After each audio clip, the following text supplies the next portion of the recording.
Olá, tudo bem? Seguindo aqui no nosso curso de Prática Civil do Cultive, ação de exigir contas.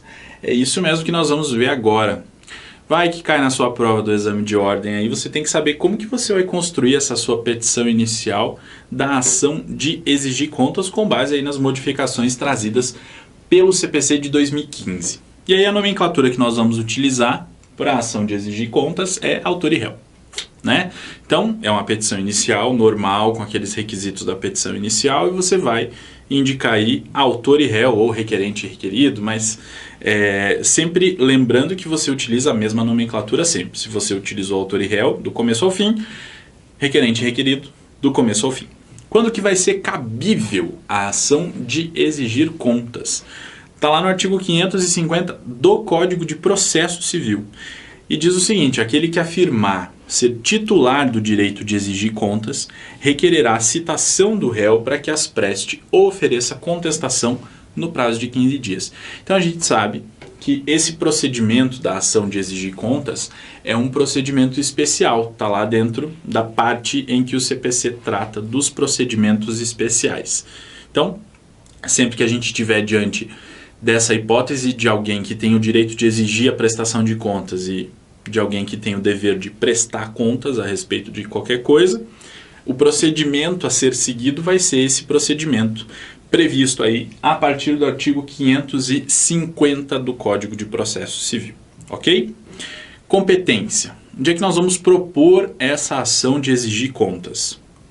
Se houver um contrato entre as partes e nesse contrato houver o estabelecimento de um foro de eleição, é lá nesse foro de eleição que nós vamos propor a ação de exigir contas. Agora, se o contrato for silente, se o contrato não tratar a respeito de foro de eleição, nós vamos verificar então o foro do local onde se deu a administração dos bens, né? Imagine que alguém tenha nomeado um administrador para os seus bens e quer exigir desse administrador a prestação de contas dessa administração.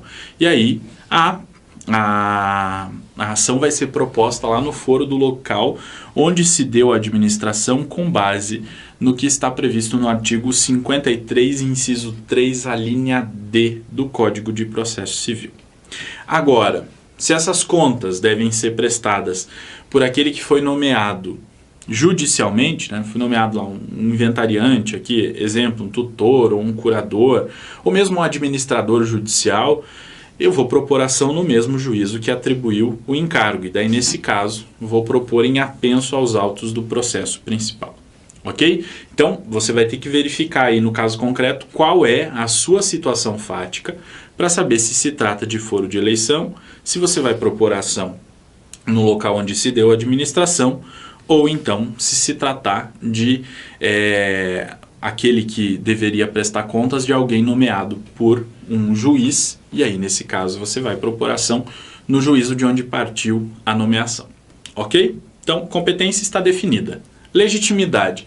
O próprio 550 já estabelecia lá de forma bem clara, né? Aquele que tem o direito de exigir contas, ou o suposto direito de exigir contas, é que tem legitimidade ativa. E aquele que tiver obrigação legal ou contratual de prestar contas é aquele que tem a legitimidade passiva. Também muito tranquilo de definir quem estará no polo ativo ou quem estará no polo passivo daquela ação de exigir contas.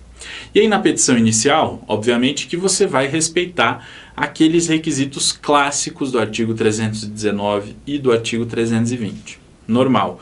Com os detalhes aqui que você vai ter que demonstrar para o juiz as razões que motivam a exigência da prestação de contas. Porque você está exigindo uma obrigação específica, que é uma obrigação de prestar contas. Então você vai ter que especificar a origem do direito de prestar contas, ou de exigir contas, e o dever de prestá-las. O que motivou aquilo? Foi uma decisão judicial? Foi um acordo feito entre as partes? Foi um contrato feito entre as partes? Enfim, isso você vai ter que especificar na sua petição inicial, demonstrar isso de forma muito clara, porque é isso que vai constituir o seu direito de exigir contas do réu. Né? Então a petição inicial tem que ser muito clara nesse sentido, seguindo aquela estrutura, do artigo 319 e do artigo 320 e entendendo que na hora de fundamentar, a sua fundamentação tem que estar centrada na especificação dessa origem do direito de exigir contas e do dever de prestar contas. O artigo 550, lá no seu parágrafo 5º, vai dizer que a decisão que julgar procedente o pedido condenará o réu a prestar as contas no prazo de 15 dias, sob pena de não lhe ser lícito impugnar as que o autor apresentar. Então, nessa ideia de exigir contas, o juiz, ao entender que o autor demonstrou a existência do direito de exigir contas e do dever de prestar contas, vai condenar o réu a apresentar as contas, certo? Então o seu pedido vai ser um pedido condenatório para que o réu seja obrigado a fazer a prestação de contas, porque se ele não fizer a prestação de contas, nesse prazo de 15 dias aqui, o autor pode apresentar contas e o réu não vai poder impugnar essas contas apresentadas pelo autor. E se a partir dessas contas apresentadas se verificar depois que há um saldo devedor, que o réu deve pagar ao autor, o juiz vai determinar o pagamento dessa dívida. Mas o seu pedido lá, na sua inicial da ação de exigir contas, vai ser para condenar o réu à prestação de contas. É esse o objetivo que você quer atingir. Qualquer outra coisa depois disso é consequência, né?